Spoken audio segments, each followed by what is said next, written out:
really like solve a problem. And before started building anything, just ask people, like ask real human, and like read the book Mom Test. Yeah, it's gonna teach how to ask good questions. But yeah, focus more on the humanity part because it's not gonna be replaced regardless how technology evolves. And as AI native, the first gen AI native users or builders, we build some AI as well. So pretty much all the conversation ends in: are we the shovel seller in the gold rush, or are we really helping some kind of humanity, regardless any kind of aspect? The next wave of business leaders won't just use AI, they'll master momentum with it, starting now. Welcome to the Mastering AI Momentum Show, where visionary founders and driven business leaders turn artificial intelligence, automation, and scalable systems into real growth, real scale, and real freedom. If you're ready to break bottlenecks, reclaim your title, and scale smarter, this is your playbook. Let's dive in. Here are your hosts, Allie Porter and Elise Smith. Welcome to the Mastering AI Momentum Show, where today's top entrepreneurs share how they're scaling smarter, evolving faster, and navigating the future of business with or without AI. I'm Elise Smith, and I'm here with the amazing Charles Fu. We are so excited that you've joined us on our show today. You are doing some great things in your company, and I can't wait for us to dive into that a little bit more.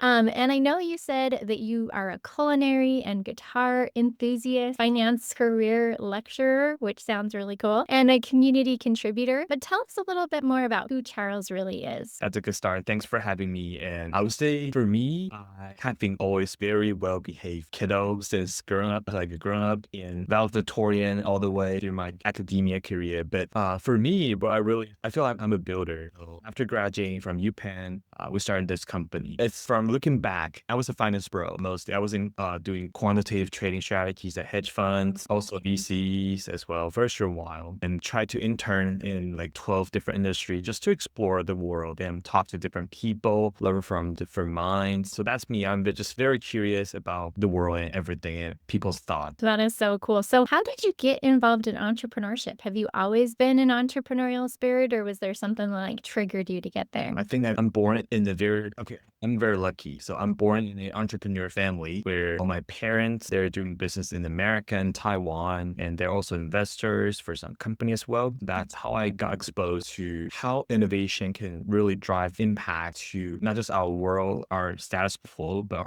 help our next generation and like create a nice feedback loop. I love that. So you came from entrepreneurial parents, and so it's kind of already in your blood. Is that right? Yeah, you see them like super scrappy, working pretty much 24/7. But they're like, they really enjoy their lifestyle. And, it's just like, it's always work balance in this context. Yeah, absolutely. So what is your favorite thing about owning your own company? I can choose the life I want to live like. Yeah, I love that. That freedom, right? I know. Okay, I have to ask, have you had a job like a 8 to 5 kind of job before? Did you start that way, or did you go right into entrepreneurship? Yeah, I did have. I was in asset managers and I was doing loan only. The company's called like Franklin Templeton, and I was in the research department. So I do 9 to 5 and I do the trading, also like the trading strategy as well. But that was loan only. So I got picked like funds from a pool of Franklin's. They have lots of funds in passive, active, index funds, ETFs. So that's my previous life. And I found me being in finance for a while, and I feel like I want some like real impact that's visible. So I just pivoted. I love it. Well, yeah, let's dive into that story a little bit more. So what got you to start your current company? So for this company, it's called GitRoll, like GitHub plus like Rick and Roll. It was my previous startup pain point that we're solving. And for previous startup, it failed, and our previous CEO committed suicide because there's no product market fit. So we got scared a bit, and we sort of jumped out. Then we looked back, what happened? So the conclusion is it starts from the beginning, like that we got the wrong people in their team. And the reason for that is we used the wrong way to evaluate and hire them. So we came up with the solution that to automate the real code evaluating process of a developer, which really shows the long-term project building capability for a real builder like us, because our whole team started coding since 12 or 13, and we don't really care about, like for people, the real builders, they don't need to come from a branding school, pedigree, all those prestigious things. They just need passion and like really like to build and learn. Yeah, I love that. So tell us, like, who is your ideal client and what do you do for them? Yeah, so there are two TAs. Number one is like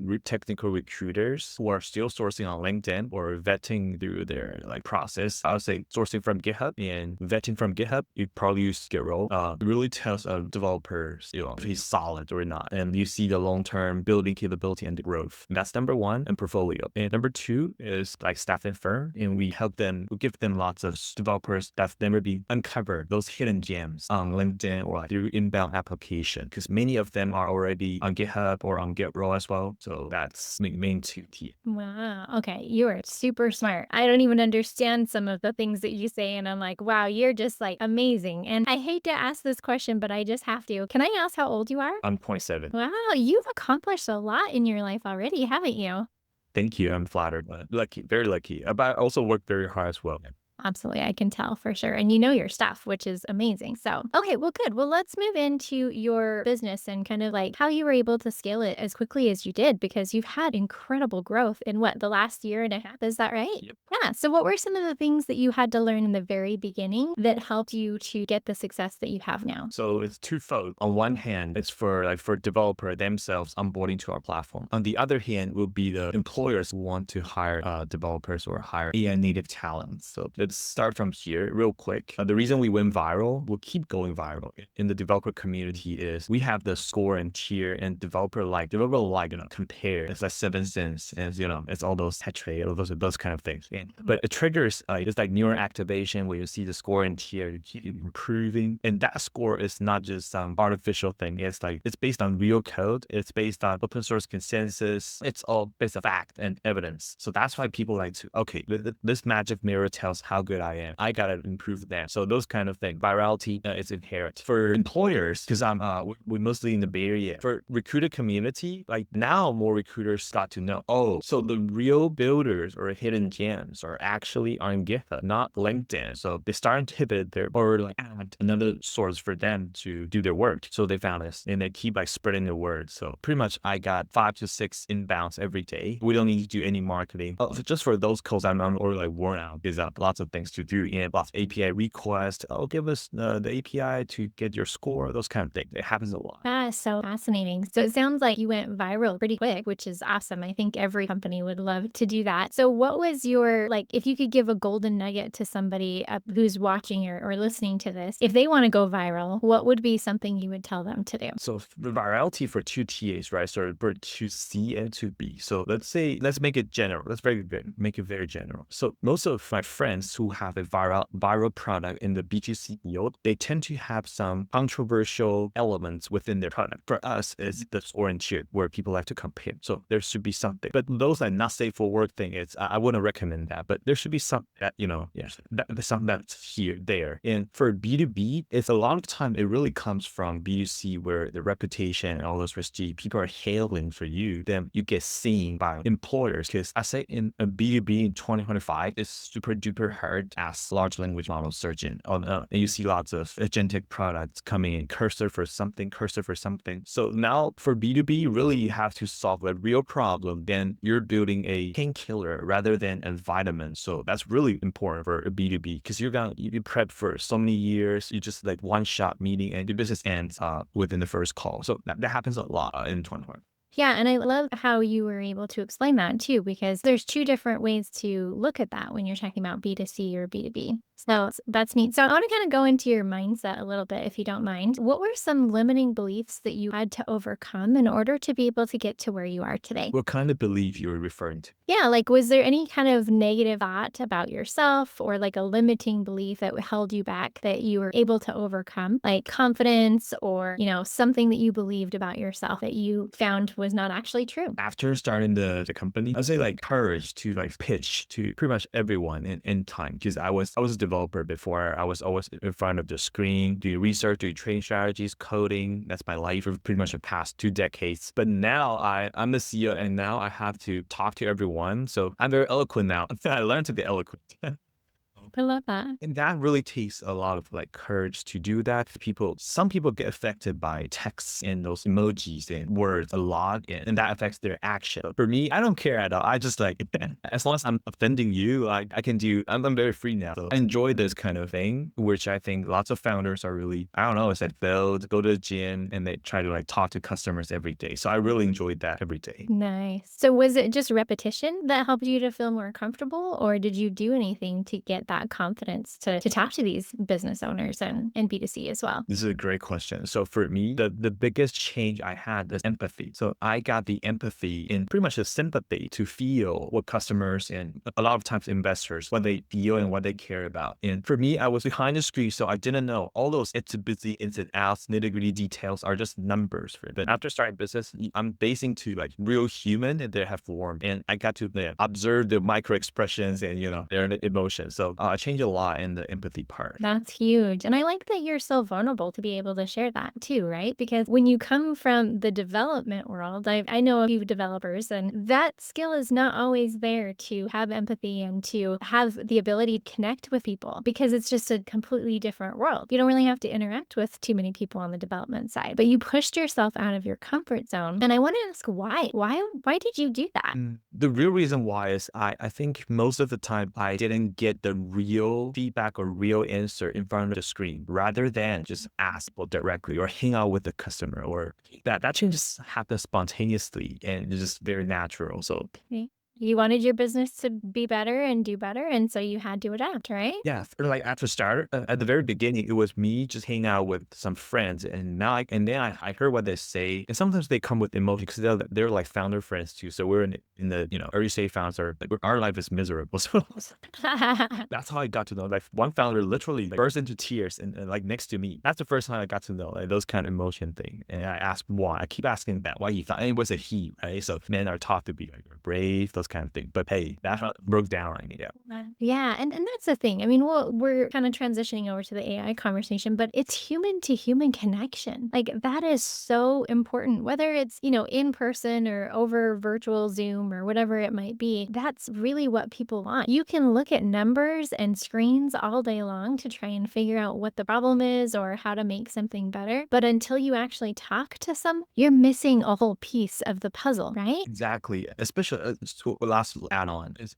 exactly. I really agree with this because looking back from the history, like industrial revolution, all those technology breakthroughs, one thing that's not irreplaceable is still like face-to-face interaction. Yeah, definitely. Which is why, like for the AI side, when we build out our AI agent systems, like we call them systems because we have the human, the HI, and we have the AI, which is the artificial intelligence, to be able to create the authenticity and impact, which is another way that we look at AI. So let's go there. What did you think of AI when it first came out? When it first came out, so for me, I'm very lucky as well because I'm pretty much the first gen AI native users. Not just it's a very early stage. AI has been there like since 19 something already. Oh, yeah, exactly. I should say mainstream AI.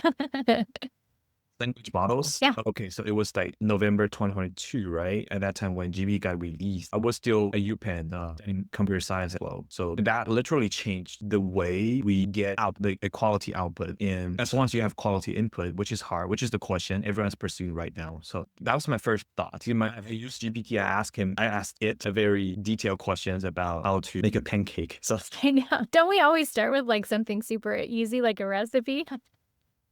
wow. And then GPT gave me a really like, detailed answer and like well-rounded steps. So and that was impressive compared to what Google gave. Lots of links and I got to click one more time. But yeah, you're like talking to another one. And yeah, as time went by, people are getting reliant on the chat because people are feeling lonely, especially in big cities. So yeah, it's become another friend of us.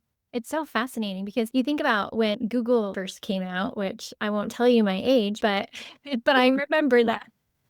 But it was like, wow, you have access to all this information at the tips of your fingers, right? And it was great because you were just able to go into the links and find out the information for yourself. And now you don't even need to go into the links anymore. Like it just gives you the answer. And it's so interesting to see how technology evolves over the years and just makes our lives so much easier. So what are you doing with AI right now that's lighting you up? What are you excited about? For me, I see where those who are really innovative and think out of the box, who represent represent the people who probably has a higher probability of getting a quality input. And then they have they know how to choose models to input. Then, of course, the model is already pretty much perfect, and then give them a well-rounded answer. But those people, where I see it, people with like curiosity, resilience, of course, and just have the very different ways to look upon things. Those people are gonna stand out in the really, really near future. No pedigree, no degree needed. Yeah, I love that. So are there tools that you're using with AI right now, or do you just use ChatGPT? And how do you use those? How do those tools or AI in general help you to build your business and scale it? I'll skip the technological to the deep tech part. I'll just the business wise. Perplexity Pro and of course GPT, and also those LLMs. They're like another, like, we hire that AI employee to give us answer, and sometimes they do better than real humans.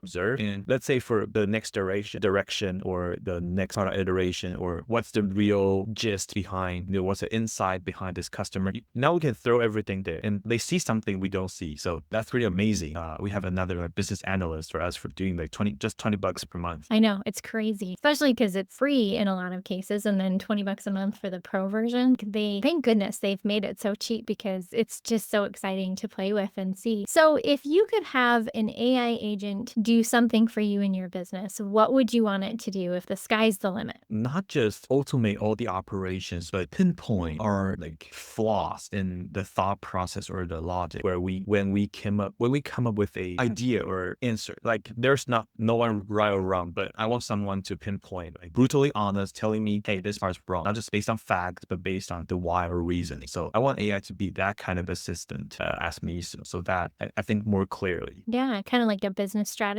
knows your business in and out and knows you and can just be blunt, right? It's very similar to management consultant, but more in a structured way to make unstructured structured. I love that. Yeah. And it's possible with AI. I mean, like, almost anything is possible with the AI that we have right now. And if it's not possible now, it probably will be in a couple of months. So it's just growing at such a crazy rate, huh? Well, neat. Okay. So people want to know more about what you're up to and how they can connect with you. Where would they go to find you? If it's LinkedIn, you can just Charles Wu, see a curly hair guy, and that's curly hair Asian face me. Yeah, that's me. And that's LinkedIn. Facebook is Charles Wu, another curly hair guy. That's gonna find me very easily. I love that. And so before we wrap up here, what is one last piece of advice that you would give someone who is trying to scale their $1 million business right now? I'll humbly say, really, like, solve a problem. And before starting building anything, just ask people, like, ask real human, and like read the book Mom Test. Yeah, it's gonna teach how to ask good questions. But yeah, focus more on the humanity part, because it's not gonna be replaced regardless how technology evolves. And as AI native, the first gen AI native users or builders, we build some AI as well. So pretty much all the conversation ends in, are we the shovel seller in the gold rush, or are we really helping some kind of humanity, regardless any kind of aspect? Yeah, absolutely. Because that's really what it's about anyway, right? Is serving our fellow man. I mean, that's why we all got into business. Is, yes, the money part is awesome too, right? And it's kind of needed in this world that we live in. But at the same time, we all have a passion for what we're doing. Otherwise, we wouldn't be doing it, or we wouldn't have gotten started with it. And that passion is about other people. It's not about us. Exactly. Money comes really literally secondary after. If you're really helping someone doing something, if that sentence is complete, the money really comes like spontaneously. Yeah, absolutely. This has been incredible. Thanks so much, Charles, for being on this show today. I love this conversation. Such privilege. Definitely. Well, good. So go friend him. Look for the curly Asian guy, as you like to call yourself, curly haired Asian guy. Go find him on social media, Charles Wu. And thanks so much for joining us on the Mastering AI Momentum Show. Your story, strategy, and perspective are really going to stick with a lot of people. And I think that it's going to help them to look at what they're doing in a different way. So thanks so much for tuning in, guys. And remember, AI means artificial intelligence, but also authenticity and impact, because scaling isn't about doing more. It's about building smarter and staying true to what matters most. We'll see you guys later. Bye. You've been listening to Mastering AI Momentum. If today's episode gave you clarity or sparked a breakthrough, share it, review it, leave us a comment, and show Ali and Elise how you're turning AI into ROI. And make sure you subscribe, because the next episode could be the strategy that unlocks your next level. Until then, build smart, scale fast, and let AI multiply your momentum.